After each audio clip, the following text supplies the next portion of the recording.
بچه مرا نگاه بونا نکو مرا نگاه کیسی بیو نگاه کو بهونه نکو چی میشه انگلیسی خطی بونا نکو بهونه گفتن چی میشه اگر ندونی خوش رو گوش کن نگاه کنین به نهایت دوستانه بونا گفتن بونا کردن ما هممون کلمه excuse میرم میدونین میبخشین میگیم کو excuse میرم میدونیم انا همین بهونه خودش excuse میشه بهونه گفتن look for an excuse میشه بهونه کردن باشه make an excuse میشه نگاه کنین مثلا او دویم بونا میگه که کرده نیویا he always looks for an excuse to not to come to work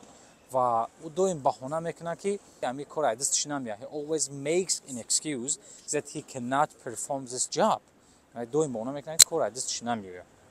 انا که یک جمله مینویسم شما ترجمه کنین ما هیچ وقت برای انگلیسی خونی بهونه نمیکنم ترجمه کنین میبینیم که درست فهمیدین یا نه همتون برای کار